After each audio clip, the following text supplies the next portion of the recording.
Hello everyone, welcome to my channel. In this section, I am going to discuss about cross elasticity of demand.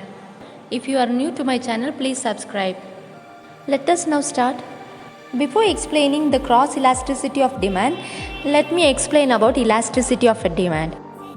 Elasticity of demand is the rate of demand to the change in the price. That is, due to change in price, how much quantity is demanded. Under this, cross elasticity of demand comes. Now we can see what is cross elasticity of demand. So it's a ratio of proportionate change in the quantity demanded of Y to a given proportionate change in the price of related commodity.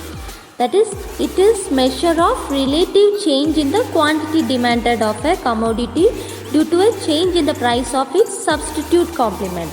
So it could be understood from this formula, that is proportionate change in the quantity demanded of Y divided by proportionate change in the price of X. So there are two types of goods under this cross elasticity of demand: substitute goods, complementary goods. The availability of substitutes, it determines elasticity of demand.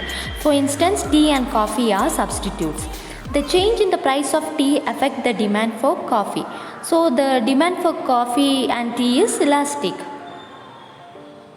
The other example for substitute goods are Coca-Cola and Pepsi, then McDonald's or burger, even McDonald's or pizza, it can be also considered as substitute goods.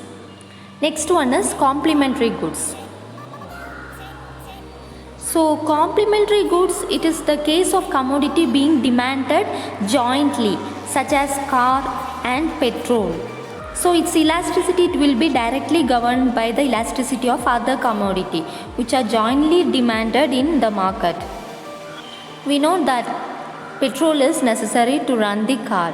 So both are jointly demanded. Okay, next one is, this is another example for complementary goods. There are three types of cross elasticity of demand: positive, negative and zero. First, we can see what is positive cross elasticity of demand. In positive cross elasticity, goods are substitute of each other. When an increase in price of one goods, it leads to increase in demand of another goods. We can see in the diagram that a small fall in the price of A causes a large rise in demand for goods B. Second one is negative cross elasticity of demand. In case of complementary goods, cross elasticity of demand is negative.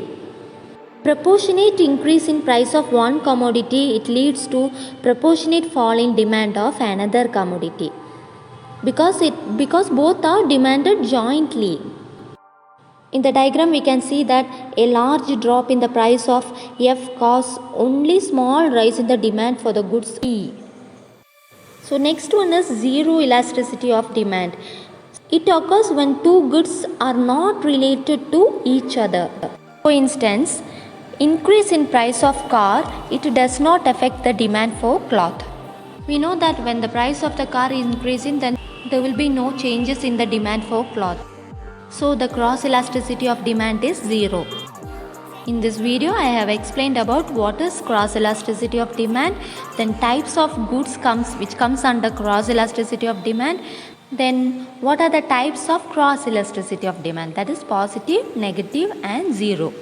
Hope you have liked my video. Thanks for watching.